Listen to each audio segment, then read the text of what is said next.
Soy Fernando Díaz Villanueva, hoy es 12 de septiembre de 2021 y esto es La Contracrónica.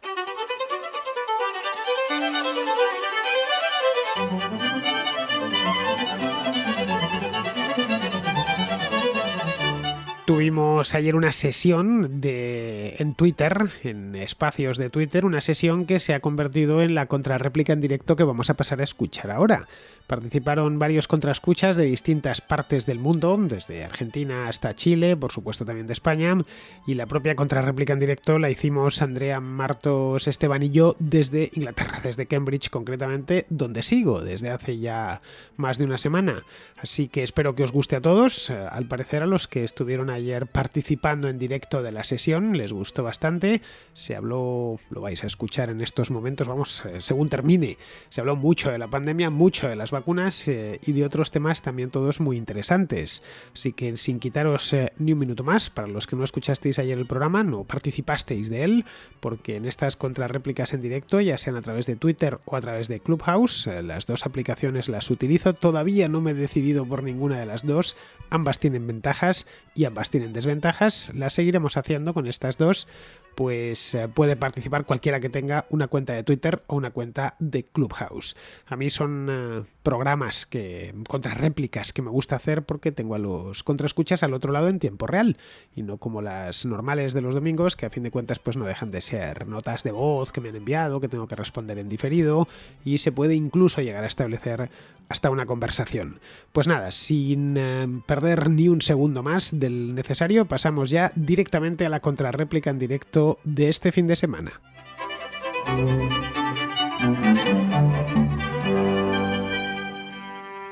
Muy buenas tardes, las 6 de la tarde en Madrid. Yo estoy en Inglaterra, así que para mí son las 5 de la tarde, al igual que en las Islas Canarias, y en América es por la mañana, obviamente teniendo en cuenta la hora. Bien, tengo a Andrea Martos, como bien sabéis, porque os lo dije ayer por Twitter y además lo comenté en el contraplano de hoy. Vamos, que este directo lo he anunciado, creo yo, con suficiente tiempo. Bien, muy buenas, Andrea. Antes de nada, vamos a meter a la dama en el programa. Muy buenas, Fernando. Un placer estar aquí. Bien, tengo aquí unas cuantas solicitudes ya, así que cuando quieras le damos paso y empezamos a responder en la medida de nuestras posibilidades. Pues adelante. Bien, vamos a empezar con ¿quién tenemos por aquí? Pues ahí está, solicitudes 8, a ver si me aclaro yo, porque esto lo han cambiado de la última que hice. Vale, Pipe Jiménez. Pipe Jiménez en teoría ya puede hablar. Muy buenas, Pipe. Pipe. Hola Fernando, hola Andrea y hola contraescuchas. Qué placer estar acá de nuevo, no había podido coincidir. Estoy en Bogotá, son las 11:03 de la mañana. Yo le había hecho una pregunta alguna vez a Andrea, quiero que sin entrar en muchos elogios para no perder el tiempo de los demás, quiero entrar a una pregunta para Andrea. Pues yo le había preguntado alguna vez en uno de estos espacios sobre la posible influencia de alguna de las vacunas, en mi caso pues me aplicaron Pfizer, en personas que tenemos ya un uso de un biológico, en mi caso por una enfermedad, una condición que se llama espondilitis anquilosante, y el medicamento es infliximab. Yo ya tengo las dos vacunas, las dos dosis, y me he sentido bastante bien. Sin embargo, he escuchado que tanto en Israel como en algunos países de Europa y en Estados Unidos están aplicando una tercera dosis de refuerzo para personas que tienen inmunosupresión, como es mi caso, porque el medicamento, como ella lo sabe, y ahora lo sabes, Fernando, es un inmunosupresor. Entonces, un poco es esa inquietud y cómo ves el tema del refuerzo para vacunas como Pfizer e incluso otras en personas que tenemos este tipo de condición. Les agradezco mucho, no les quito mucho tiempo, soy escucha de la contra en todas sus vertientes y próximamente le enviaré un mensaje por WhatsApp a Fernando con un aporte extra. Muchas gracias. Muy bien, perfecto, Pipe. Pues Andrea, por favor, a mí he empezado a decir palabras científicas y no me he enterado absolutamente de nada. Así que, por favor, te ruego que si sabes, le contestes. Sí, bueno, pues lo que podemos decir al respecto es que efectivamente se trata de, como bien decía Pipe, una enfermedad que una de sus consecuencias es al final inmunosupresión y como comentábamos en la contra que grabamos hace unos días, al final las vacunas dependen, o la efectividad de las vacunas depende también del receptor de las mismas. Es decir, no es exactamente correcto decir, se utiliza esa figura porque al final se hace un estudio poblacional debidamente con sus estadísticos correspondientes y se puede concluir un número de efectividad para la población general. Pero al final, cuánto de efectiva sea una vacuna, es decir, cuánto de bien sea capaz de montar una respuesta inmune en cada uno de los individuos tomados individualmente, depende mucho de cuáles sean sus condiciones preexistentes, especialmente si existe alguna enfermedad o alguna patología que comprometa la habilidad del sistema inmune para reconocer y destruir a el SARS-CoV-2. En este sentido, para personas mayores o para personas inmunosuprimidas se está intentando o se está promoviendo el uso de esta tercera dosis de las vacunas de ARN mensajero. En un futuro probablemente suceda lo mismo con la de AstraZeneca o una combinación, pero bueno, en términos generales de una tercera dosis. Y sí, yo creo que desde el punto de vista inmunológico tiene sentido, por supuesto, y precisamente por lo que decía antes, hay que mirar no necesariamente caso a caso, pero sí entender que no todas las patologías que deprimen al sistema inmune son exactamente iguales y no se puede hacer una tabla rasa de cero. Pero bueno, en general, una dosis de recuerdo a personas con el sistema inmune comprometido o a personas ancianas que lo tienen comprometido de otra manera, tiene sentido. Con lo cual, pues yo creo que eso empezaremos a verlo en otros países, además de Israel, en el futuro cercano. Bien, pues vamos a pasar con el siguiente. Vamos a hablar con Juan, ya está agregado como hablante. A ver si se nos conecta, que esto ya sabes, Andrea, que va un poco a su aire, Los duendes de Twitter. Ahí le tenemos como hablante. Muy buenas, Juan. Hola, Juan. Sí, buenas tardes, Fernando, buenas tardes, Andrea. Muchas gracias por darme este espacio. Y bueno, es un poquito de celebración en Perú porque ha muerto Abimael Guzmán, un terrorista. Pero bueno, mi pregunta va a ser para Andrea acerca de cuál es el riesgo potencial de que alguna de estas variantes que están apareciendo como Delta, Mu, etcétera, logren provocar enfermedades graves en los vacunados, porque hasta ahora la mayoría de los vacunados pues son infectados, pero tienen enfermedades leves, etcétera, pero no graves como los no vacunados. Muchas gracias. Pues adelante, Andrea. Pues estamos un poco en el caso de antes. La efectividad de las vacunas que sabemos hasta ahora es a vista de los hechos que tenemos o de las variantes que tenemos hasta este momento. Sí que es cierto que la variante Delta ha sido la que más ha comprometido la efectividad de las vacunas. Cuando me refiero a las vacunas, me refiero esencialmente a Pfizer, Moderna, Johnson & Johnson y AstraZeneca, porque son de las que tenemos el cuerpo de datos más sólido y mejor disponible de la mejor manera científicamente posible. Y bueno, disponemos de esa información con respecto a las variantes que hemos podido estudiar hasta el momento. La que más ha comprometido la efectividad, en efecto, es la variante Delta.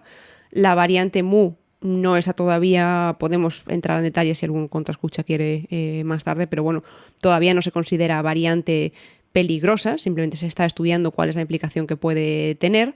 Y bueno, al final entendamos ¿por qué se potencian más las vacunas frente a los antivirales? Al final porque una vacuna lo que permite a tu organismo es montar su propia respuesta inmune, una especie de construye tu propio Lego versus el anticuerpo o el antiviral, que al final es una sola herramienta y que sirve para casos muy concretos, hospitalizaciones, etcétera, pero no tiene mucho sentido distribuirlo a la población general así como tal. Entonces, pues bueno, en esa medida yo creo que por el momento podemos estar tranquilos, pero en un trabajo callado y muy eficaz y muy importante tenemos a los cuerpos de investigación de supervivencia genómica que se dedican efectivamente a investigar cuál es la peligrosidad y en qué medida y a qué velocidad se está expandiendo una variante sobre la otra y qué efecto puede tener sobre las vacunas. De esto no se habla, digamos, en las noticias o tan frecuentemente, no tendría sentido hacerlo, pero bueno, ese trabajo se está haciendo de fondo y es lo que nos permite tener cierta capacidad de anticipación frente a variantes que pueden ser peligrosas. Bien, pues vamos a continuar. Lo hacemos con Javier. Voy siguiendo, como podéis ver, estrictamente, de manera escrupulosa, el orden de llegada de las solicitudes. Así que agregamos a Javier PG como hablante. Se está conectando, ya le tenemos ahí. Muy buenas, Javier. ¿Nos oyes, Javier? Me parece a mí que Javier no termina de entrar. Aparece lo del micrófono. Ahora te oímos. ¿Me oís? Alto y claro. Vale. Muy buenas, Javier. ¿Cómo estás? Perfecto. Bien. Pues un saludo para todos los contraescuchas, Andrea y Fernando. Me voy a salir de las preguntas, no voy a decir de vacunas, pero es una pregunta que quizá es un poco fantasía mía, pero querría preguntar, ¿pensáis que Salamanca podría haber sido la Cambridge española y si lo hubiera sido cuando perdió el tren? Bueno, Salamanca en tiempos estuvo por encima de Cambridge, hace 4 siglos, no hay que irse tan lejos. A principios del siglo XVII Salamanca era una universidad más prestigiosa que la de Cambridge.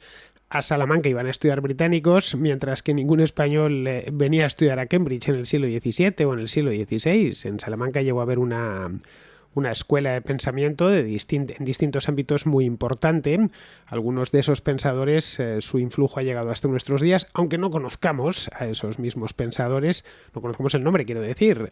Es decir, hay pensadores importantísimos de la escuela de Salamanca cuyas obras fueron fundamentales en el devenir intelectual de Occidente a lo largo de los siglos XVIII y XIX. Ahora bien, la Universidad de Salamanca, a partir de la segunda mitad del XVII, empieza a perder importancia, en el siglo XVIII entra en un letargo y en el siglo XIX se convierte poco menos que en un esqueleto de lo que había sido. Y a partir de ahí, bueno, se decide que, por ejemplo, que los doctorados, esto fueron todo decisiones políticas. Siglo XIX, que los doctorados solo podía darlos la Universidad Central de Madrid, todavía no Complutense, no sería Complutense hasta mucho después, porque Complutense había sido la Universidad de Alcalá de Henares, también la desmontaron. Digamos que las revoluciones liberales, después de las guerras napoleónicas en España, no hicieron tanto bien como a veces se piensa. Se desmontaron muchas instituciones que había, no se dejó que evolucionasen de manera natural. En Salamanca había colegios, como tenemos hoy en Cambridge o tenemos en Oxford, por ejemplo, pero se sustituyó por un sistema más continental del rector, las facultades, etcétera. Vamos, esto nos daría para toda la contrarréplica de hoy y además me vendría bien incorporar a alguien que conozca la historia de la educación, la historia de las universidades, pero vamos, de cualquier modo, por lo que sé yo, sí, de haber España tenido los recursos suficientes, sobre todo a lo largo de los siglos XVIII y XIX, Salamanca podría haberse convertido en una universidad tan importante como lo es Cambridge o como lo es Oxford. Eso sí, no se tuvieron y cuando se llegaron a tener, ya a partir del siglo XX, pues la universidad en España estaba completamente estatalizada, funcionarizada, burocratizada, en fin, lo que tenemos hoy en día. Una universidad que está bien financiada, que produce buenos profesionales, a la vista está que de la Universidad Española, de la de Salamanca y de todas las universidades salen buenos ingenieros, salen buenos médicos, incluso también salen buenos historiadores, pero que no consigue salir de segunda división, digamos, no consigue incorporarse a la Champions League de las universidades mundiales. Y no hay manera de conseguir que Salamanca o que la propia Alcalá de Henares, una universidad que se recuperó posteriormente ya en el siglo XX, o la Complutense, o la Universidad de Sevilla, o la de Valencia, o la de Zaragoza, se incorporen puedan mirarse tú a tú con las grandes universidades del mundo. Eso sí, otro tipo de educación también superior, menos estatalizada, menos burocratizada, como es la educación de posgrado. En España sí tenemos instituciones de primer nivel, como puede ser el Instituto de Empresa, o IES, o ESADE en Barcelona. Así que, bien, aquí en el fondo, lo que si te fijas, el hecho diferencial, o los dos hechos diferenciales han sido el primero, los recursos. La educación cuesta dinero y sin dinero, igual que la ciencia, cuesta mucho dinero y eso solo se produce en un país rico. La universidad en Madrid siempre será mejor que una universidad en el centro de África y una universidad en Alemania será mejor de promedio que una universidad española porque hay más recursos para volcar en eso y los recursos no tienen siempre que venir del Estado. Esa es la segunda parte. Pensar que todo lo tiene que pagar el contribuyente a través de un mecanismo burocrático y público. La Universidad de Cambridge es una universidad privada que se financia, aparte de las matrículas, también de infinidad de benefactores. Pensar que la sociedad es egoísta y solo piensa en su propio beneficio no es cierto. Los seres humanos somos tremendamente generosos cuando hay para ser generoso. Un benefactor, a fin de cuentas, es alguien que decide, ya sea para pasar a la posteridad, para ponerse a bien con el mundo, para ponerse a bien con Dios, con lo que sea, cada uno tiene sus razones, a partir de cierto punto dar parte de lo que tiene. Y una parte de lo que tiene se puede ir a museos, se puede ir a un equipo de fútbol, a un equipo deportivo, se puede ir a ayudar a quienes más lo necesitan en el tercer mundo, o se puede ir a una universidad para que se monte una cátedra, por ejemplo, o un departamento concreto. Andrea, que está aquí conmigo, está en una universidad que vive, en esencia, de benefactores, o de, si quieres utilizar el término inversor, también me vale, inversores extranjeros. Lo único que la inversión no la hacen para verla a ellos, ni siquiera en su propia vida, sino en aras de toda la especie humana. Y eso es algo, esa generosidad intrínseca del ser humano que tenemos todos. Pero claro, para ser generoso primero tienes que tener algo en el bolsillo. En la pobreza no hay generosidad ninguna. Una sociedad rica es una sociedad que es de natural generosa. No hay más que ver la cantidad de dinero que sale de los países ricos todos los años cuando hay una desgracia, ¿no?, en el tercer mundo, ¿no?, unas inundaciones, un terremoto, etcétera. Así que bueno, Andrea, si quieres comentar algo, tú que yo estudié en la Universidad Autónoma de Madrid, que es una universidad pública arquetípica, y lo que conozco de cerca, por lo que puedo experimentar, es eso mismo. Pero tú que estudiaste en la Autónoma como yo, luego te viniste, estuviste primero en Dinamarca y luego te viniste a Inglaterra y estás en Cambridge y lo has vivido, has tenido las dos experiencias a la vez. Sí, así es. Bueno, he tenido, te diría, incluso que las tres, porque en Dinamarca también estuve un tiempo estudiando, y la realidad es que, bueno, estoy esencialmente de acuerdo con tu análisis, Fernando. Creo que también es muy importante, por sumar un comentario, la conexión o la vocación que tenga la universidad de conectarse con el mundo real. Esto no quiere decir exclusivamente formar ingenieros y contables, en absoluto, pero sí volcarse por beneficiar a la sociedad a la que pertenece o al conjunto de personas en las que se está inmersa de la mejor manera posible, de la manera más práctica. Y eso puede ser desde la arqueología hasta la ingeniería de minas. En fin, es un rango muy, muy amplio, incluye ciencias y humanidades.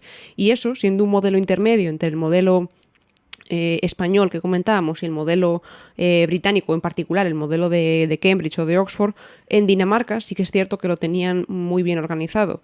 Yo recuerdo en una ocasión un evento al que pude asistir en el que el director general de una gran empresa farmacéutica de allí reprochaba, digamos, en público a un alto cargo de la universidad cómo es posible que que los ingenieros que estáis formando no sirvan ni para vuestra propia universidad, ni para los cargos que necesitamos en nuestras empresas. Se lo decía con la mayor deportividad del mundo y en aras de, vemos que aquí hay un problema que a mis ojos era ya un sistema excelente y mucho mejor, pero bueno, se lo decía con total deportividad, con lo bueno, hay sistemas intermedios. Bueno, espero que hayas quedado más que respondido. Vamos a seguir, que tenemos aquí un montón de solicitantes, en este caso solicitantes de palabra. Vamos a agregar a un viejo amigo, que lo tengo ya agregado, a Lucas, a quien conoces. Hombre, por supuesto, tanto Lucas. Como yo. Así que Lucas, haz el favor, Lucas, de quitar ahora. Ahora se te oye. Muy buenas, Lucas, ¿cómo estás? Nada, bien, aquí estoy. Nada, brevemente solo quería saludar a todos los oyentes, y en especial a ti, Fernando, a Andrea y a Alberto Garín, que he visto que ya está me gustaría tenerle a Alberto Garín aquí sentado. Estamos en una mesita y nos tenemos hasta una parte libre de la mesa. Efectivamente. ¿Qué tal por allí? Lo que me Bien. faltaría es un micrófono, pero no tengo tres, nada más tengo dos. Yo tengo otro, no pasa nada. ¿No? Vale, pues mira, podría estar aquí Alberto estupendamente. Le hemos localizado, además Andrea y yo, una serie de localizaciones aquí en Cambridge para que se venga a vivir, el Instituto de Arqueología. Le hemos localizado el museo también de arqueología, que está al lado, por cierto, y una serie de lugares en los que unas huertas que hay a las afueras de la ciudad, que aquí, bueno, el tiempo no es muy allá, pero durante el verano llueve y además hace sol, por lo tanto les crían unos tomates que da gloria verlos. Y luego está todo lleno de vacas. He tenido más de una crisis nerviosa porque paso al lado de las vacas, pero bueno, ya poco a poco me voy haciendo, claro. No hay manera de esquivarlas, muerden, ¿no? están por todos los lados. Y son de una mansedad apabullante. Sí, es tremendo. No se mueven, ni te miran, como si no existieses. Yo no había estado nunca en mi vida tan cerca de una vaca como he tenido que estar aquí. Pero claro, vas con la bicicleta y están por todos los lados. Los tienen en el centro de la ciudad, las vacas. Sí. Y así se ahorran el segado de hierba. Claro, Que el ya sistema pasan, regulado desde dentro. meten a un rebaño y ya está. Y ahora- está todo de lleno de... Esto tendrá un nombre, pero yo que, en fin, pues ya sabes que somos dos urbanitas incorregibles, no sé cómo se llama, pero bueno, seguro que nuestros contraescuchas nos pueden ilustrar. En los pasos, a través de los caminos, hay unas rejillas. Paso canadiense se llama Eso. Sí, el paso canadiense. Es para que las vacas no... Eso Claro. me lo contó Garín, que no pasan, es una rejilla, porque las vacas, al parecer, que parecen tontas, pero no lo son No tanto, lo son. cuando van mirando al suelo y si ven que se les puede colar una pezuña, no pasan. Aunque sea, nada, medio metro. Sí, Ya sí. se Evitan paran el ahí. riesgo. Y evitan el riesgo. Tú piensas, claro, que si una vaca mete un pie en un agujero, No. para sacar ese pedazo de animal, Pues ahí se sacarse queda. a sí mismo, ¿no? Claro. Entonces, nada, está todo lleno. La verdad es que sí es cierto que siegan la hierba, pero a cambio lo dejan todo lleno de boñigas, lo cual tampoco lo hace muy transitable, todo hay que decirlo. Esta, digamos que forma parte de la experiencia de naturaleza salvaje que tenemos Sí. aquí en Cambridge. Sí, aquí es curioso, tienes centros de investigación punteros y a la vuelta de dos manzanas, 300 metros, unas vacas pastando. Efectivamente. Y unos cafés increíblemente urbanitas, Refinados, chic, sí. que te los puedes encontrar solo en el centro de Nueva York o de Londres, y al lado, pues lo mismo, un tipo cultivando tomates. Es de estas Efectivamente. cosas de Cambridge que a mí me fascinan. Pero bueno, ¿querías algo Bueno. más, Lucas? ¿Alguna pregunta, ya que Bueno, tienes aquí a Andrea? Nosotros en la Autónoma teníamos al lado un cuartel militar. Sí, No es lo mismo, pero efectivamente. Bueno, tanto al lado, ¿no? El del Goloso. Pero estaba un poco más suficiente. arriba. Tampoco lo veíamos un poco más arriba, era la siguiente estación de tren, lo recuerdo. Pero vamos, allí no había vacas ni nada por el estilo, la Autónoma, a pesar de estar a las afueras de Madrid. Bueno, pues entonces vamos a pasar con el siguiente. Bueno, muchas gracias. Nada, gracias a ti, Lucas, solo faltaba. Vamos a pasar con Headley, que le tengo aquí, le vamos a dar ahora la palabra, nunca mejor dicho. Ya puede hablar Headley Quintana, que es MSc PhD. Mira, es PhD como tú. Ujú. Hola, Headley, muy buenas. Ponte el micrófono, Headley, que si no te pones el micrófono no te podemos escuchar. ¿Nos escuchas? No, creo que quizá lo ha puesto y se ha ido a hacer algo, que también es una posibilidad. Bueno, ya sabes que Bueno, con esto como de Twitter... como esto es la radio y la radio no admite el silencio, vamos a tener que dar paso al siguiente. Hola. Ah, no, Hola. sí, aquí te tengo. Bueno, le he dado el paso también Hola, a ¿qué Luis. tal? ¿Cómo están? Muy buenas, Headley. Espera un segundito, Luis. Mantente ahí a la espera, que vamos a hablar primero con Headley. Muy buenas, Headley. ¿Cómo estás? Sí, lo que pasa es que no había notado que estaba el micrófono activo. No, que estoy aquí en Panamá viendo la lluvia caer. Son ahorita mismo las 11:22. Eres afortunado Eh, estando en Panamá, porque allí tienen un clima estupendo. sí. Después de haber estado más de 8 años en Suecia, aprecio bastante mi país. Claro, normal. Yo también lo apreciaría. Solo por el Bueno, clima, Sí, imagínate. solamente van a hacer 3 preguntitas para... Las 2 preguntas son para Andrea y la tercera básicamente es para ambos. Bueno, pues empieza por Andrea, que las damas siempre van primero. Bueno, el primer tema básicamente es que yo nunca en lo que son los medios de comunicación y de noticias he escuchado algo acerca de lo que es la presentación de antígeno con respecto a las vacunas, ¿no? La mayoría de las vacunas, casi todas las vacunas, presentan antígenos mediante células no profesionales, ¿no? Mediante lo que es el complejo de histocompatibilidad tipo 1. Una excepción a esa regla serían las vacunas chinas y las cubanas, ¿no? Pero me llama la atención que nadie nunca ha hablado de ese temita. Todas las vacunas, básicamente, sobre todo algo muy importante para lo que son los virus, básicamente es que se utilizan células presentadoras no profesionales, ¿no? Y básicamente es un tema que yo jamás he escuchado, pero me llama la atención eso que nunca nadie ha hablado de ese tema en la prensa. El segundo tema es cuando considera que es el mejor momento para cambiar lo que es la proteína Spike que se usa en las vacunas. Actualmente nosotros usamos la versión de Wuhan, pero me gustaría saber básicamente si hay algún momento para cambiar a una, por ejemplo, nueva variante como la variante Delta o alguna nueva que pueda aparecer en el camino. Y la tercera, que es un poquito más controversial, es que Fernando tomó una hermosa foto de Andrea básicamente en un salón de Cambridge que aparece no recuerdo bien, es una foto muy bonita que aparece en su Twitter, ¿no? Pero una cosa que llama la atención de esa básicamente es una enorme bandera LGTBI, pero una versión woke, ¿no? Y básicamente me gustaría saber la opinión de ambos con respecto a esa enorme bandera básicamente dentro del salón de Cambridge. Gracias. Bueno, voy a empezar yo faltando a mi propia palabra, pero bueno, como has terminado con eso y esto se responde rápido, esa fotografía se la tomé hace unos días en la entrada, la sala común, concretamente, del Departamento de Bioquímica de la Universidad de Cambridge, que es donde trabaja la propia Andrea, vamos, trabaja en el piso de arriba. Simplemente bajó a recibirme y nos sentamos allí a charlar un rato, allí quienes trabajan, los científicos, lo que hacen ahí es tomar café y demás, pero bueno, como estamos todavía en verano, pues no había mucha gente, además no ha empezado todavía el curso académico. Bien, pues en esa sala tienen, aparte de un bioquímico muy ilustre, premio Nobel, y un lugar muy agradable por lo demás, porque es un edificio muy antiguo del siglo XIX, tenían puesta una bandera arcoíris, por lo que recuerdo, ¿no? Sí, así es. Bien, estaba allí, tampoco me parece ofensiva en absoluto, estaba colgada, no sé si la dejaron en julio, probablemente con probablemente con se quedó el ahí. orgullo que ella se ha quedado allí, nadie la ha retirado. Yo que estoy acostumbrado a las universidades españolas, pues la verdad cuando llego a universidades o a centros educativos como estos de Cambridge, el departamento de bioquímica o al que entres, da igual, tú entras a zoología y te encuentras el mismo ambiente, o a genética, donde vayas, al departamento de arqueología. Te encuentras una limpieza, no hay una sola pintada en toda la ciudad, por supuesto en ningún edificio académico, no hay pancartas, nada.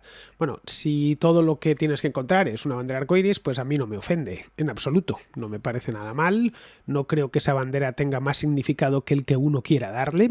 Si el significado que quieres darle es reconocer los derechos de las personas homosexuales, yo estoy a favor de los derechos de las personas homosexuales. ¿Que quieres darle como significado una bandera infantil para los unicornios de colores y en mi pequeño pony? Pues adelante, bien. El significado común que se le da es eso, representa a una así llamada comunidad, que en este caso es la homosexual, pues bien, no hay que darle... Entiendo y me consta que hay ciertos partidos políticos que quieren apoderarse de ella. Bueno, lo lógico es no dejar que nadie se apodere de algo que creo que deberíamos defender todos, como que todos tengamos los mismos derechos. Vamos, nada más. Es algo tan elemental. Si quieres utilizar la bandera arcoíris, pues la utilizas. Y si quieres utilizar otra bandera, pues también la utilizas. Esta cosa que le ha dado a cierta derecha, especialmente a la derecha identitaria, con algunos símbolos, pues no termino yo de entenderla, porque los símbolos están ahí para que los emplees. Claro. Nada más. Y si no los empleas tú, los va a emplear tu adversario. Así es. La bandera arcoíris tiene desde hace, pues no sé, ¿cuánto tiene esa bandera? 50 años, creo, desde finales de los 60, una cosa así. Algo así. Su origen es ese, representar o iconizar los derechos de los homosexuales, que hoy en España están plenamente reconocidos, en el Reino Unido también, no es así en otros países del mundo, y bien, si lo quieren mostrar, pues que lo muestren. No estaban mostrando de una manera maleducada, ni vandálica, ni mucho menos, como si te encuentras en muchas universidades españolas, que tienen pintarrajeadas todas las paredes, de una forma combativa y hasta desagradable. Hace unos años estuve en la Autónoma de Barcelona y aquello era un museo, pero un museo en el mismo rectorado, creo que era. Bueno, y había banderas que sí podían llegar a ser ofensivas, francamente ofensivas, claro. Cosa que a mí la bandera arcoíris no me lo parece en absoluto.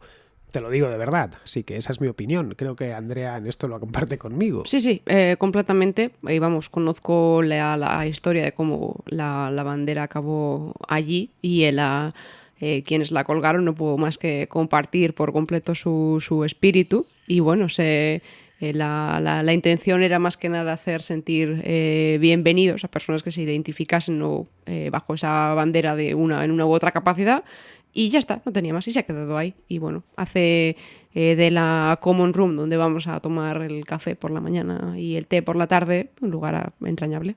Sí, otra cosa distinta es que la hubiesen pintarrajeado por la pared y hubiesen desfigurado la sala. Bien, ahí sí podrías decir, oye, os habéis pasado un poco, ¿no? Está muy bien que queráis visibilizaros, esta palabra que utilizan tanto ahora, pero no pintéis las paredes, caray, ni seáis ofensivos. En este caso simplemente se limitaron a colgar una bandera, como la podía haber colgado una cofradía universitaria. Sí. Lo mismo, porque es su día, o la podía haber colgado los estudiantes irlandeses y cuelgan una banderita con un trébol, el día de San Patricio, o los estudiantes españoles que llegan y, qué sé yo, el día de la Hispanidad cuelgan una bandera de España ahí y se queda durante 3 semanas. Pues bien, no significa nada malo. Es un símbolo y está ahí. No debe ni molestar. Si el símbolo realmente no representa algo realmente yo no creo que represente nada malo, porque ese símbolo nace para eso, para Efectivamente. reclamar Una causa fantástica. que los homosexuales tengan igualdad de derechos con quienes no lo son, que en su momento en Occidente era un reclamo necesario. Sí que Hoy lo era. está más que cumplimentado, pero vamos,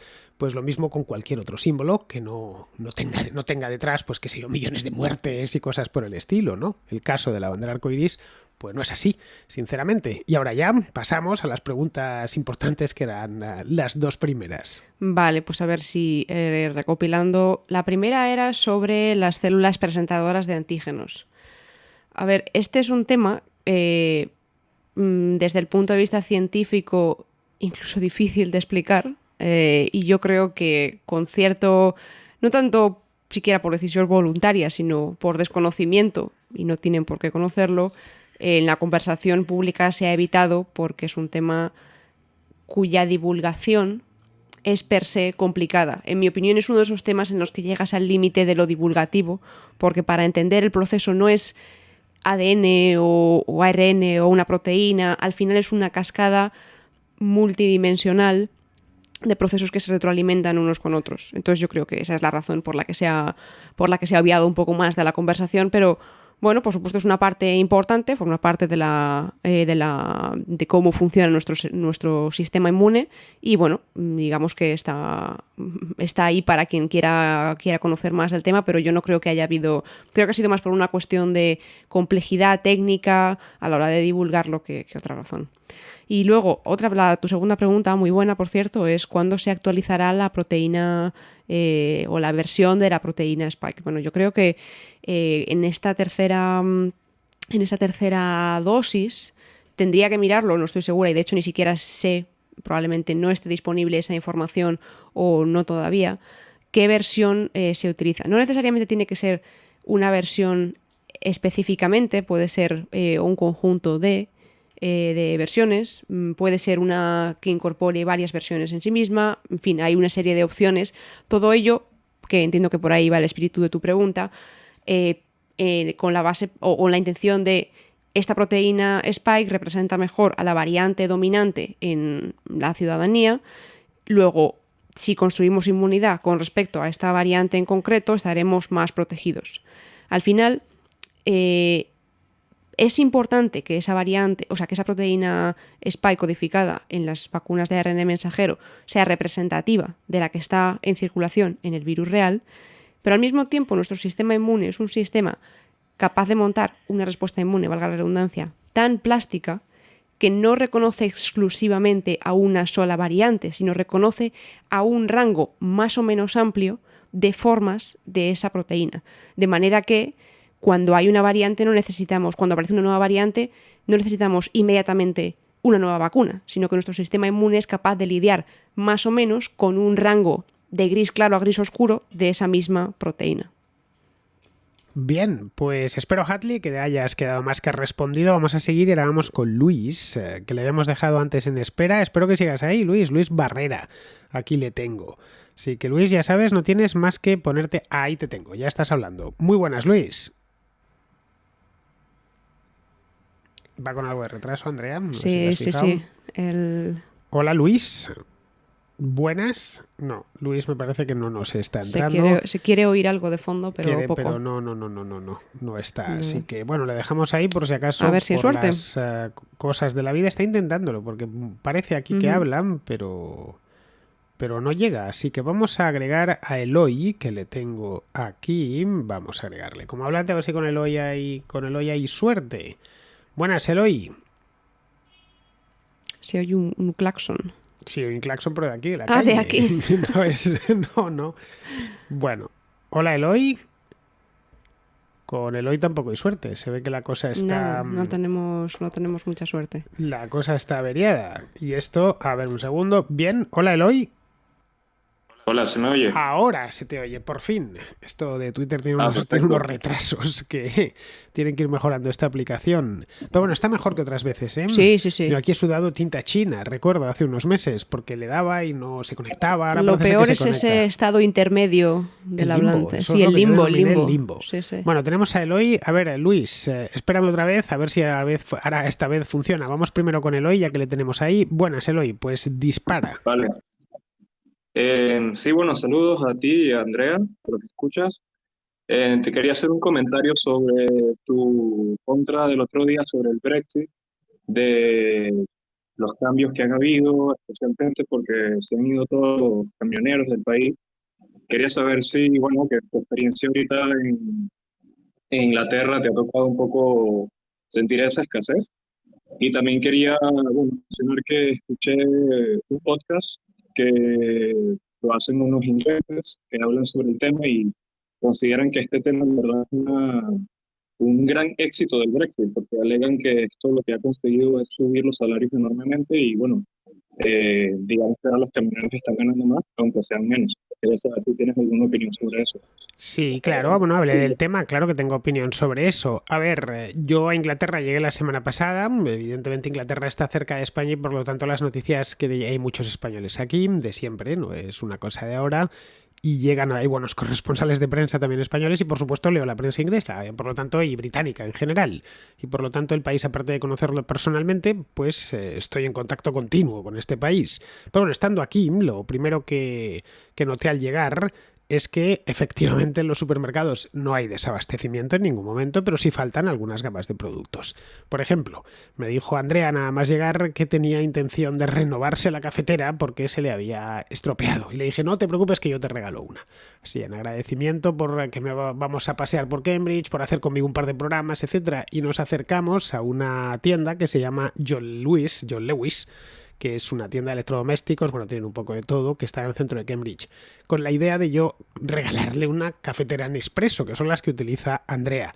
Pues no había, de ningún tipo, De ni ningún las tipo. caras, ni las baratas, nada, nada. Te las tenían puestas en exposición y ya, claro, pues el vendedor nos vino a decir que llevaban sin cafeteras Nespresso 3 meses y que no llegaban. Dije, bueno, pues caray, si no puedes comprar una cafetera Nespresso, que en España las tienes por castigo y en super oferta, pues mal asunto. Luego le compré una normal, una Express normal y corriente que tenían allí en John Lewis de estas... De moler el café. De moler el café y tal, y está encantada con su nueva cafetera. Sí, sí. Bueno, la cosa es que ya en los supermercados, en Sainsbury's, en Tesco, en los principales del país, hay, por supuesto, hay productos, pero algunas categorías de productos faltan. Se ve que fruta queda poca, no hay demasiada, que ciertos productos, los estantes, se ve que se los han llevado y no los han repuesto, y por lo visto la cosa estaba peor hace un mes. Es decir, que llegó a haber en algunos momentos cierto desabastecimiento, que se veían estantes vacíos, estantes corridos vacíos. Parece ser que en el último mes la cosa se ha mejorado. Respecto a si esto es bueno o malo, bien, evidentemente para los camioneros es una gran noticia, porque supondrá que, y está suponiendo ya que le suban el sueldo. Es una gran noticia también para los dependientes. Aquí en Cambridge, lo de We Are Hiring, estamos contratando, está en todas o prácticamente todas las tiendas de la ciudad, da igual de lo que sea. Y me consta que hay problemas, aunque eso no lo he podido comprobar personalmente, en la recolección de fruta, que es precisamente ahora, las cosechas, la agricultura, etcétera, porque aquí venían muchos temporeros de la Unión Europea, especialmente del este de Europa.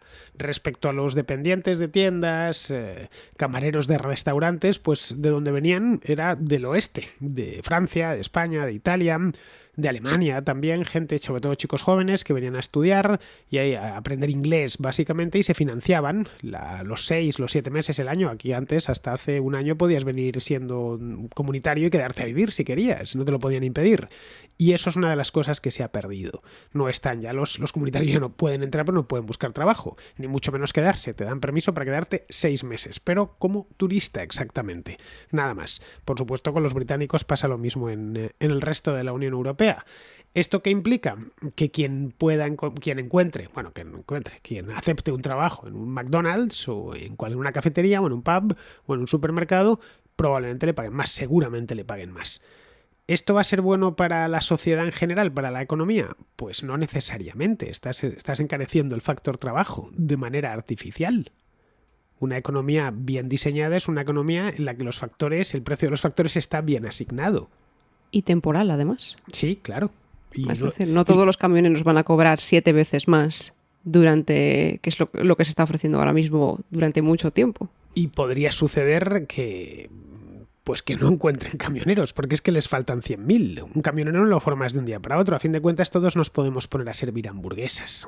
Yo mismo, que no he servido una hamburguesa en mi vida, bueno, pues me voy ahora ahí al Burger King de la esquina y le digo al tipo que me dé trabajo, me lo va a dar sin problemas, por supuesto, y a la vuelta de 3 días ya estoy sirviendo hamburguesas como un profesional. Un camionero no se forma de un día para otro. Necesitas, aparte de una vocación, el trabajo de camionero es un trabajo muy específico. Necesitas un permiso de conducir especial, necesitas muchos kilómetros para ser un buen camionero. En fin, no sé yo si merecía la pena, para este viaje que han terminado haciendo, merecía la pena tanto ruido. Porque de lo que se estaban quejando antes del Brexit era tenemos un problema con la inmigración, tenemos demasiados inmigrantes en un país en el que no existía el desempleo.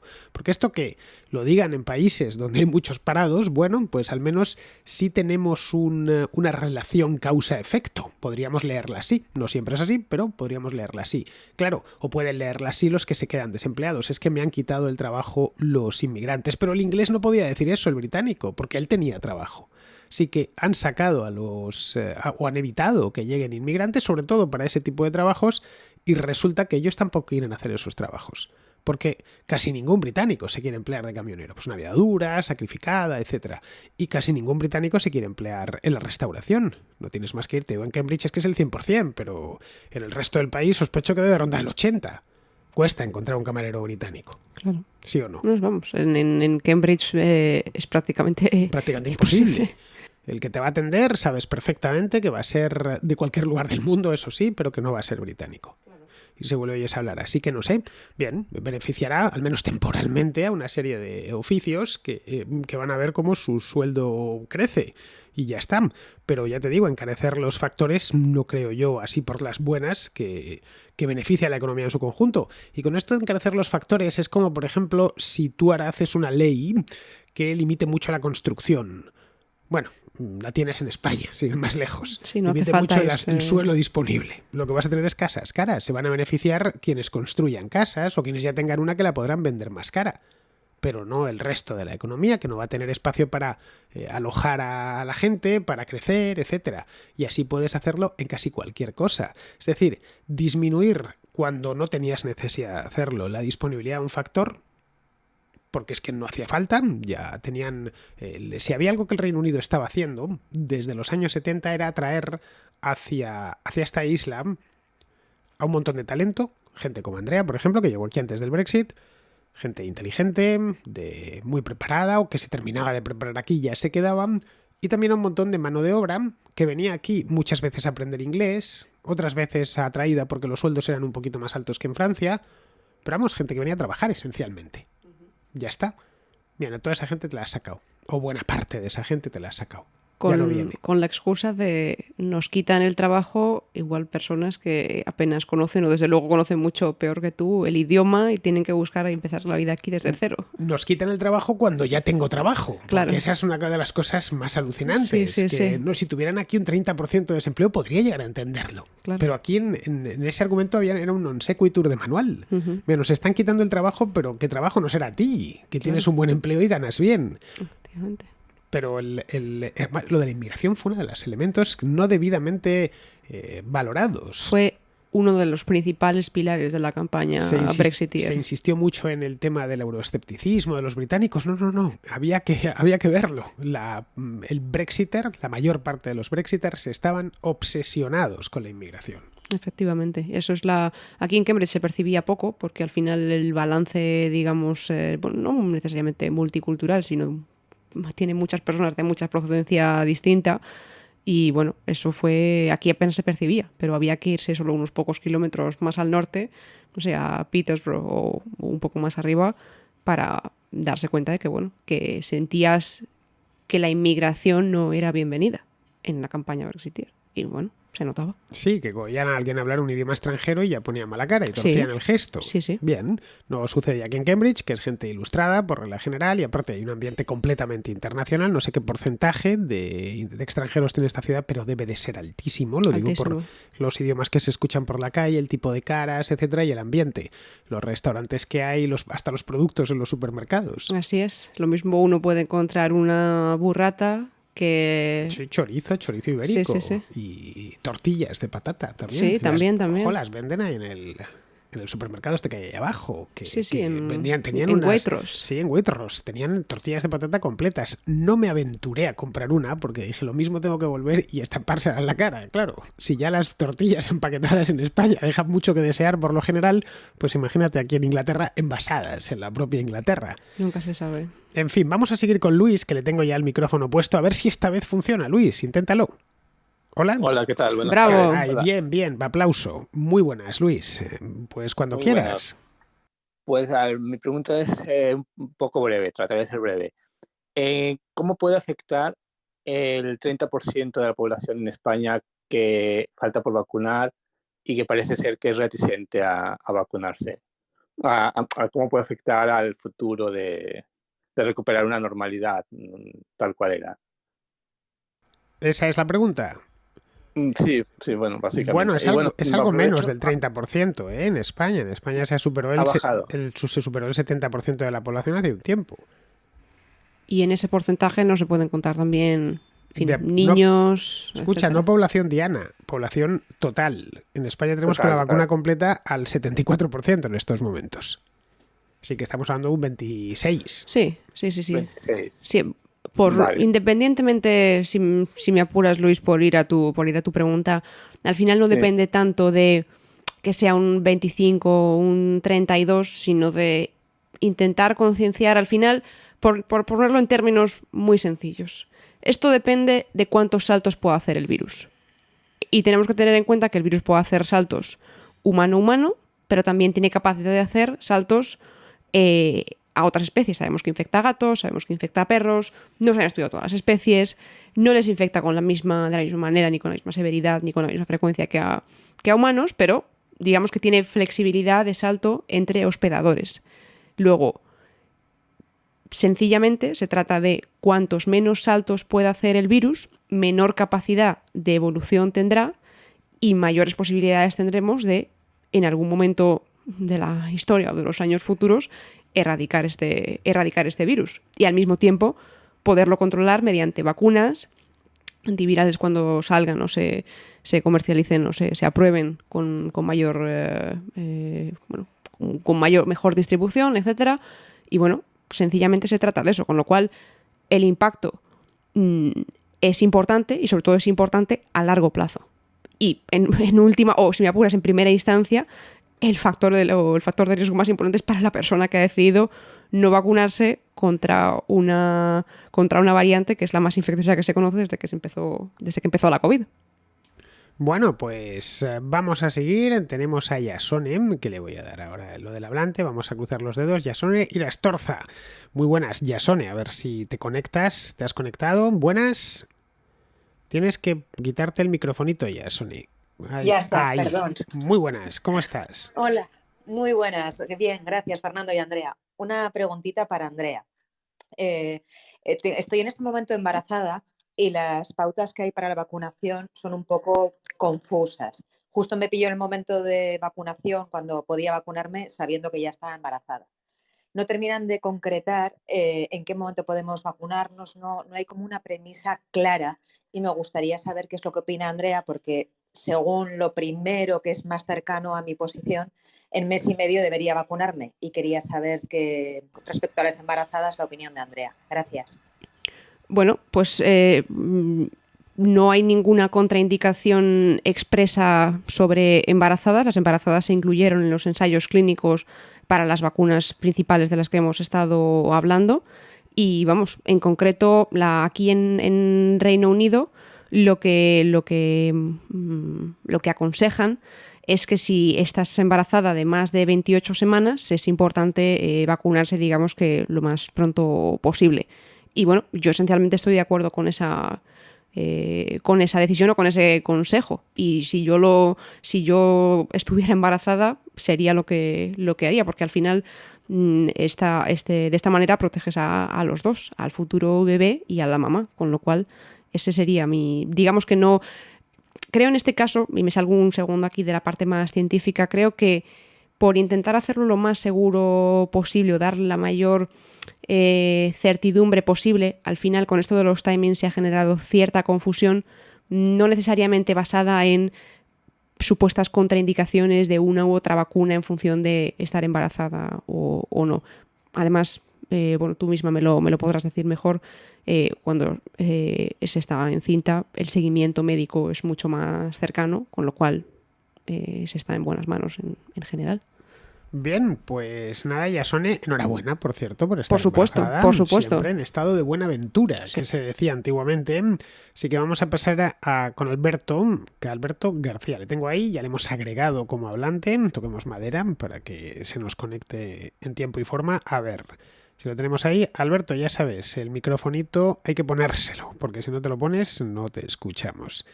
Lo tienes, es eso que parece un micrófono, un icono de un micrófono con una rayita encima. Pues es exactamente lo que tienes que quitarse hacia abajo.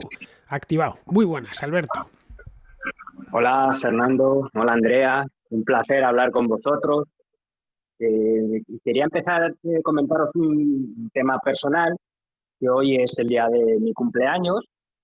Y bueno, el 11 de septiembre pues tiene varias celebraciones, algunas desgraciadamente luctuosas, como los atentados de Nueva York, y otra es que es la fiesta de la Diada de Cataluña.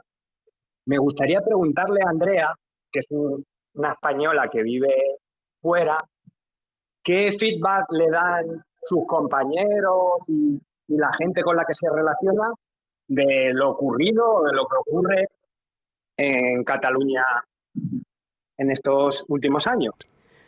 Bueno, pues primero y fundamental, Fernando, creo que te sumas a esto. No, feliz cumpleaños. Pensaba que decías Fernando. Fernando se suma totalmente, él se llama Alberto. No, sí, Fernando, tú y yo nos sumamos a felicitar a Alberto, claro, por tu cumpleaños, por supuesto. El 11 de septiembre tiene también, o se celebra también, bueno, o no se celebra, depende. En Chile es una fecha importante porque fue el día que Augusto Pinochet y su junta militar dieron un golpe de estado en el año 1973. Así que si vas ahora te pasas por el Twitter chileno, verás que están todos probablemente tirándose los trastos a la cabeza, porque hayan decidido que el pinochetismo es como nosotros con el franquismo, que hay que estar reviviéndolo cada minuto, ¿no? Así que es una fecha muy marcada en el calendario. Nada, por lo que a nosotros respecta, creo que nos quedamos con la efeméride del cumpleaños de Alberto. Y bueno, pues por ir a tu pregunta, la realidad es que, a excepción de en una ocasión en Dinamarca, que ahora te puedo contar un poco más en detalle, el tema de Cataluña se ignora perfectamente. O sea, sí que es cierto que en alguna conversación hace un par de años con algunos amigos estadounidenses de aquí nos sentamos a cenar y salió en la conversación 3 o 4 tópicos. Las armas en Estados Unidos, Cataluña en España, sin ponerlos en el mismo saco, por supuesto, pero digamos como los temas candentes de cada uno de los sitios, y no ha pasado más allá. Es decir, podría contar con los dedos de la mano las veces que en mi periplo internacional danés-británico he comentado con algún amigo no español el tema de Cataluña. Y cuando me lo han preguntado ha sido más a título de curiosidad exótica que porque hubieran tomado una u otra postura. La única vez que ha sido un poco más materia de conversación fue en cierta ocasión que vino el expresidente Puigdemont a Dinamarca a dar una conferencia allí, y una profesora danesa, recuerdo que le dio unas cuantas respuestas muy concluyentes, por utilizar un término delicado. Y bueno, se armó cierto revuelo en la prensa de allí, más porque esta profesora se convirtió en una auténtica estrella en la prensa española, y a raíz de eso pues sí que hubo alguna que otra conversación al respecto. Pero más allá de eso, la perfecta irrelevancia, para bien o para mal. Bueno, ten en cuenta que además desde que se armó gorda han pasado ya 4 años y el tiempo es implacable, y sobre todo cuando fue algo muy fuerte en muy poco tiempo. Es decir, nadie hablaba de Cataluña en 2016 y se habló mucho en 2017, especialmente en torno a estas fechas, en torno al 1 de octubre, no tanto al 11 de septiembre, porque si preguntas por aquí que si alguien sabe cuál es la fiesta de Cataluña, probablemente no te encuentres a nadie que sepa. De hecho, no sabe ni cuál es la fiesta nacional en España, así que no tienen por qué saber la de Cataluña. Y el tema, pues no hay más que estar en España para verlo. La cosa quitando dentro de Cataluña, donde siguen con este tema, pero que parece ya que están como pedaleando en una bicicleta estática, sin moverse de donde están. El tema no se habla. Sí, ha pasado a un segundo plano. Yo he de reconocer que, bueno, me recordé que la diada iba a ser este domingo porque el calendario del MAC te recuerda los festivos en España. Y me salió la etiqueta y me acordé por eso, pero bueno. Pero como festividad autonómica. Sí, como festividad autonómica, Ya efectivamente. está. También me Fuera. recordó el día de Ceuta en su momento, cuando quiera que fuese. Está bien, el día de Ceuta, no sé qué día es, pero claro, tendrán su día. Probablemente el día que lo conquistaron los portugueses, de 1415, pero no lo sé, igual se han puesto. También otra de las festividades habituales en las autonomías es el día del Estatuto de Autonomía. En España se buscó el día del 2 de mayo. En España, perdón, en Madrid se buscó el día del 2 de mayo. En cada uno tiene su día y el de que la de Cataluña es esa. Dicen que por qué no la cambian, porque celebran una derrota. Bien, lo llevan celebrando 100 y pico años. La diada tiene su punto álgido a partir de la segunda mitad, finales, ya el último cuarto del siglo XIX. Y bien, pues como decía con lo de la bandera arcoíris, es un símbolo y cada uno que le dé tiene un significado de fondo y a partir de ahí ya puedes ir tú modulándolo un poco a tu gusto, ¿no? Hay gente que dice que no se debería celebrar, otros que la celebran con verdadero entusiasmo, otros que han capitalizado la fecha y la han convertido en toda una aquelarre nacionalista. En fin, yo ya lo siento por Cataluña, pues porque lleva 4 años que ni va para adelante ni para detrás, un bloqueo interno brutal y ahí están las elecciones sucesivas que se han ido celebrando tanto en la propia Cataluña como a nivel nacional y entre tanto pues la economía catalana permanece congelada. Pierden población, pierden empresas y podríamos pensar, pues bien merecido se lo tienen. Bueno, se lo tendrán bien merecido unos cuantos, otros no. Y además forma parte de nuestro país y creo yo que jamás, bajo ninguna circunstancia, debemos alegrarnos si a algún paisano le pasa algo malo. Efectivamente. Por más que se lo merezca, nada Claro. más. Así que bueno, bien, vamos a continuar. Vamos a hablar ahora con hombre que va por pan. Bien, podías ir a por tabaco y en lugar de ir a por pan, ya sabes, con lo que pasa con los que se van a por tabaco. Bueno, a ver, se ponen unas cosas, Andrea, en Twitter, unos nombres que a mí me fascinan. Son fantásticos. Una creatividad inmensa. Muy buenas, hombre que va a por tan. A ver si vas a por el micrófono ahora, porque tienes que quitarte el microfonito ese, la raya del micrófono. Muy buenas, hombre que va por pan. Dinos tu nombre, eso sí. Buenas, mi nombre es Daniel. Realmente el hombre que va por pan es por otro seudónimo que es Papán. Y pues un día a un amigo pues se le ocurrió que Papán es un hombre que va por pan. Vale, y Fantástico. entonces te quedaste con el hombre que va por pan. Claro, esto es una perrería, porque cada vez que vayas a por el pan pues te lo van a estar recordando, ¿no? Aquí viene el hombre que va por pan. Bien. Sí, tengo un millón chistes de cosas que van por pan. Bien, Pero sí. pues ahora cuéntanos que no sea un chiste a ser posible. Bueno, aunque si tienes un chiste bueno, cuéntanoslo, que Sí, nos por favor. nos vamos a Por reír favor. seguro. Bien, pero si no es un chiste, dispara con la pregunta que tengas. Vale, bueno, para ser más explico, aquí en Colombia pues se ha ido relativamente bien con el plan de vacunación, pero en los últimos meses, sobre todo con lo que es Moderna, eh, las segundas dosis pues prácticamente se esfumaron de casi que todo el país, no llegan segundas dosis. Y entonces aquí me surgen dos preguntas. La primera es, no sé qué tan relevante sea como el espacio que hay entre la primera y la segunda dosis, sobre todo con las vacunas de ARN mensajero. Y la segunda es que aquí en Colombia se volvió a abrir el tema que ya se abrió en su momento en España de empezar a combinar dosis, por ejemplo, la primera de Pfizer con la segunda de AstraZeneca y así de manera contraria con otros variantes. Entonces, Andrea, no sé cómo es este tema de combinar dosis de varias marcas. Bueno, pues empezando por la primera de tus preguntas sobre qué tiempo tiene que transcurrir entre primera y segunda dosis para vacunas de ARN mensajero, no hay, digamos, un tiempo, vamos a decir, óptimo, digamos 3 semanas o 4 semanas. Es más bien un rango que va de las 4 semanas a las 5 semanas. En España creo que se ponía aproximadamente sobre ese momento. Aquí en Reino Unido se ha estado poniendo segunda dosis después de 12 semanas. Eso cambió cuando apareció la variante Delta y se vio que comprometía fundamentalmente la efectividad de la primera dosis. De ahí que, en lugar de posponer la segunda dosis a 12 semanas, se adelantase a solamente 8.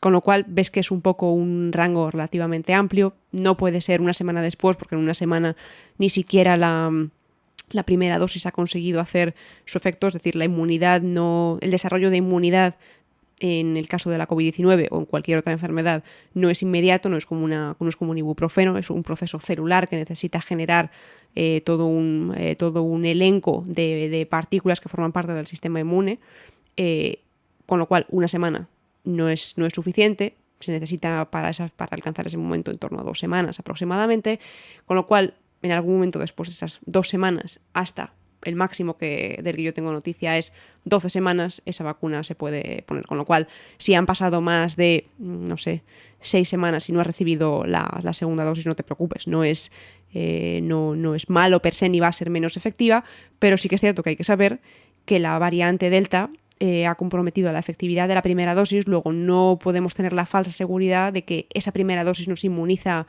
a la mitad, que está, digamos, el 50% del trabajo hecho. Esta era la primera pregunta y la segunda era sobre la combinación de dosis.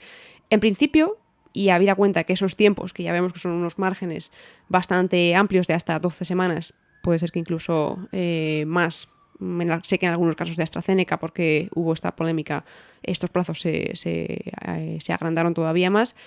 No es necesario alarmarse por eso y pensar que la combinación de vacunas ha de ser la única alternativa. Si ha de ser la única alternativa o si ha de ser una solución complementaria a la recepción de vacunas correspondientes para la segunda dosis, se han realizado estudios, no se ha concluido nada, digamos, alarmante que diga que hay algún tipo de incompatibilidad de vacunas.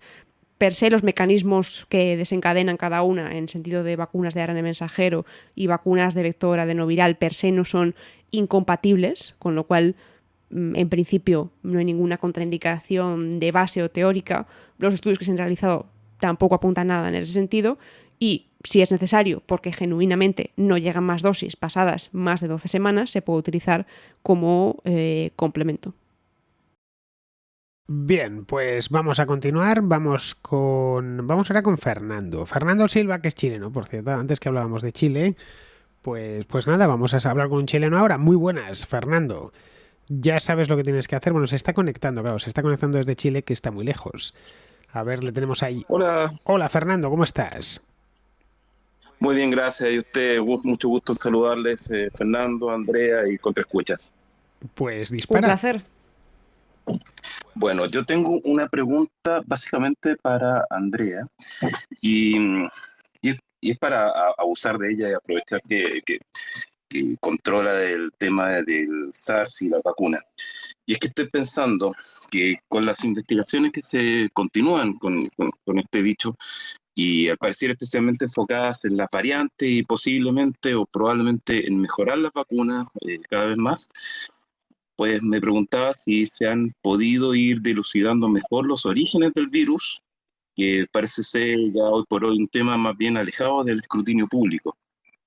Eso sería, pues, y mucho gusto nuevamente y mucho éxito.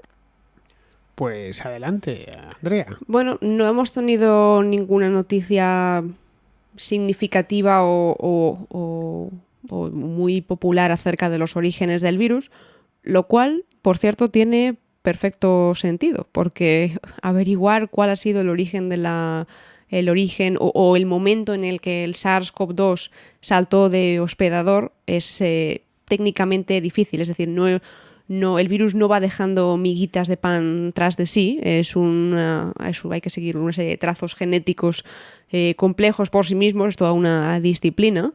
Y bueno, tampoco ha habido, por comentar también esta otra tesis o hipótesis que surgía por ahí, que se comentó al principio, del origen de laboratorio del SARS-CoV-2, nada sustancial, nada que no haya sido algo tipo pasaba por allí a la hora X el día Y alguien y se le vio toser fuertemente en el metro y una cámara lo grabó, es decir, evidencia, digamos, por llamarlo de alguna manera puramente circunstancial, no se ha sabido nada más. Con lo cual, lo que sí que me gustaría comentar es que el hecho de que haya un agujero, es decir, una incógnita, no es infrecuente en el proceder científico. Muchas veces hay algo que desconocemos y bueno, tenemos que aprender a convivir con el interrogante. Bien, pues vamos a ir terminando ya, porque llevamos ya más de una hora. Y como podéis imaginar, pues aparte de que luego esto tiene que darse en diferido, pues tengo aquí, no quiero abusar de la pobre Andrea, que la tengo aquí con unos auriculares puestos y el micrófono delante, y creo que más de una hora. ¿Cuánto es? 1 hora y 4 minutos llevamos, ¿no? 1 hora y 2 minutos. Sí. Hemos empezado un poquito más tarde. Vamos a terminar el programa de hoy con Sebastián, que es Sebastián Parodi, que es argentino, así que pasamos de Chile a la Argentina. Se está conectando, también tarda un poco más porque es que Argentina está un rato lejos de aquí. Fernando, lo que no acerque la contracrónica, nada lo hace. Vamos a ver, Sebastián, ya sabes, el micrófono ya te lo has quitado. Muy bien. A ver si nos escuchan. Hola, hola. Hola, ahí Sebastián. Está. Cuéntanos. Sí, bueno, saludarlos y aunque no pude escuchar la contrarréplica hoy desde el principio, veo que Andrea está bastante solicitada hoy, así que espero que tenga una buena jarra de agua para todo lo que ha ido hablando. Sí, ahora tomaré un poco de agua, ciertamente. Bueno, sí, mi pregunta también iba para el lado de Andrea, y era sobre todo por el tema de, me intriga mucho y me interesa el desarrollo de estas vacunas contra el coronavirus. ¿Cuánto están favoreciendo el desarrollo para virus de otro tipo? O sea, para vacunas contra otros virus. Por ejemplo, hace tiempo leí de que se había desarrollado algo contra el HIV y, bueno, por ahí contra la malaria, contra el dengue, contra otros virus tan expandidos que si se puede desarrollar algo de ARN mensajero contra esas calamidades sería fabuloso. Así que quería saber qué se sabía al respecto. Muchas gracias. Bueno, Fernando, yo creo que hemos elegido una pregunta para cerrar el programa que ni pintada, ¿eh? Que ni pintada. Parece que hemos contratado a Sebastián, le hemos enviado un mensaje. Entre tanto, pregúntale esto, porque es un tema que Andrea se lo tiene bastante trabajado, bueno, muchísimo. No solamente eso, es un tema que desde luego me interesa, pero es un tema del que me hace ilusión hablar, porque la pandemia ha sido muy dura para todos y en distinta capacidad, por supuesto, pero si algo bueno nos ha traído, no es que hayamos aprendido el valor del trabajo en la oficina y esas cosas, que puede ser que sí o puede ser que no, pero lo que nos ha traído es toda una nueva categoría de maneras de atacar las enfermedades más diversas, de origen vírico, bacteriano, cánceres, todo tipo de enfermedades, por no ser demasiado exhaustivos, que hasta este momento, bueno, no es que lo conociéramos, porque la tecnología de ARN mensajero como algo terapéutico ya estaba ahí, se estaba ensayando, simplemente no tan inextenso como ahora, que hemos tenido un avance en términos de fondos y de investigación que no habríamos tenido de otra manera. Efectivamente ha dado lugar a toda una nueva categoría de maneras de tratar las enfermedades.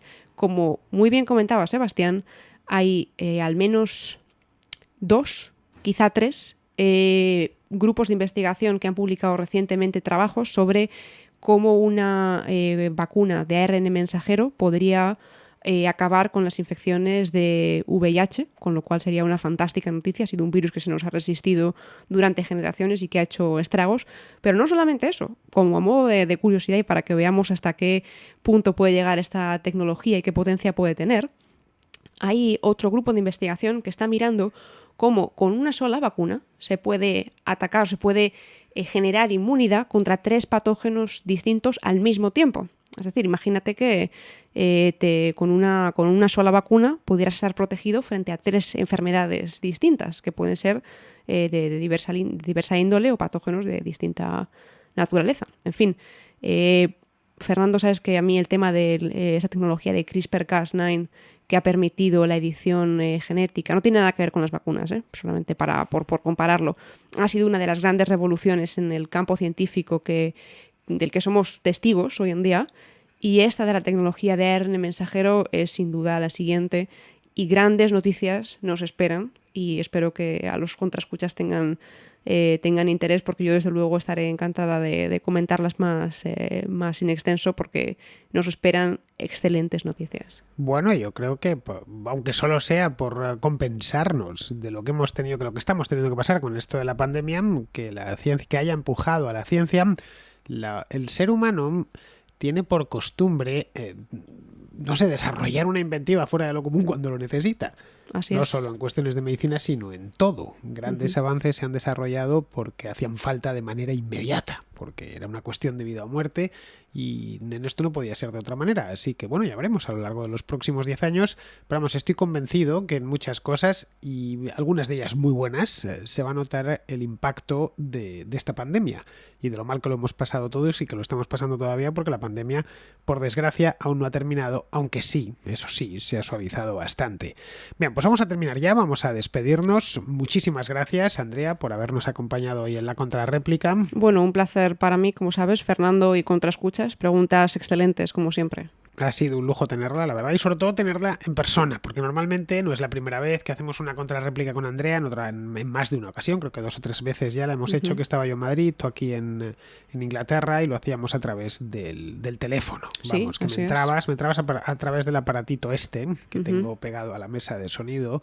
Y bien, no es lo mismo, claro, siempre se la escucha mucho mejor, y además, bueno, pues puedes ver a la persona que tienes delante, lo cual se agradece mucho, teniendo en cuenta que yo soy un presentador de radio que lo único que miro es a una pared, porque hago casi siempre los programas solo, y bueno, tengo que gesticular a veces, porque gesticulo delante de una pared. Cualquiera que haga podcast, que haga radio en solitario, sabe muy bien de qué va esta cosa, así que tener a alguien delante siempre es muy agradecido.